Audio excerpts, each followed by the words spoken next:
আল্লাহর হাবিবের ইন্তেকালের পরে সাহাবায়ে কেরাম চিন্তিত, খুবই কান্না জড়িত।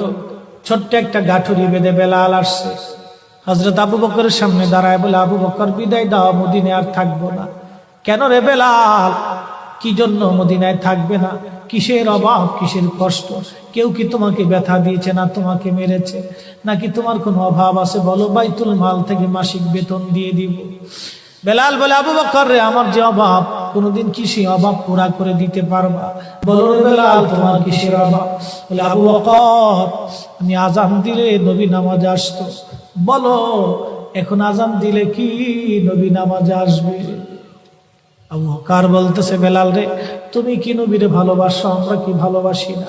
বেলাল বলে, আবু বকর, তুমিও ভালোবাসো, আমিও ভালোবাসি। শোনো গো আবু বকর, তোমরা নবীজি রওজা শরীফ দেখলে সহ্য করতে পারো?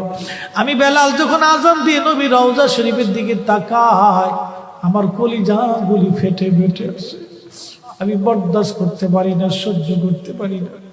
আল্লাহর হাবিবের রওজা শরীফ দেখে আমি সহ্য করতে পারি না রে আবু বকর, বিদায় দাও, আমি চলে যাব। চলে গেলেন নবীর পাগল। সিরিয়ার দামেস্কে যাওয়ার পরে কিছুদিন পরে নবীজি স্বপ্ন দেখায়, কিরে বেলাল, এটা কেমন জুলুম? কতদিন হলো তোমার কণ্ঠের আজান শুনি না।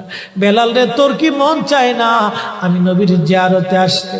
বেলাল আয়, আমি নবীর জিয়ারতে আয় রে বেলাল আয়, কতদিন হলো তোমার কণ্ঠের আজান শুনি না। স্বপ্ন যখন নবীজি দেখাইছে, এ মুসলমান, হযরতে বেলাল সুদূর সিরিয়ার দামেস্ক থেকে পাগলের মতো দৌড়াইলেন, পাগলের মতো ছুটে আসলেন। যখন মদিনাতে আসলেন, তখন তাহাজ্জুদের সময় চলতেছিল। তাহাজ্জুদের সময় চলার সময় হযরত বেলাল রাদিয়াল্লাহু আনহু কাঠের জালি দিয়ে তখন রওজা শরীফ ঘিরে রাখা ছিল। ওই জালির পাশে বসে বসে, জালির সঙ্গে মাথা ঠেকাইয়া নবীর পাগল বসে বসে গুনগুন গুনগুন করে কাঁদে আর বলে, হুজুর, আপনি আসতে বলেছিলেন, গোলাম এসে হাজির হয়েছে। নবী গো, আজান দিতে বলেছেন, আমি আজান দিলে আপনি আগে নামাজ আসতেন, এখন আজান দিলে কি নবী আপনি নামাজে আসবেন? হুজুর, এখন আজান দিলে কি আপনি নবী নামাজে আসবেন? নতুন মুয়াজ্জিন আসছে আজান দেওয়ার জন্য, এসে দেখে নবীর মুয়াজ্জিন বেলাল কাঁদে। ডাক দেখে মদিনাবাসী, শুনছো, নবীর মুয়াজ্জিন ফিরে এসেছে, বেলাল আসছে, বেলাল ফিরে আসছে। এই কথা শোনার পরে সব সাহাবী ঘর থেকে বের হয়ে দৌড়ায় এসে দেখে বেলাল কাঁদে। সাহাবীরা বলে, বেলাল আজান দাও, কতদিন হলো তোমার কণ্ঠের আজান শুনি না।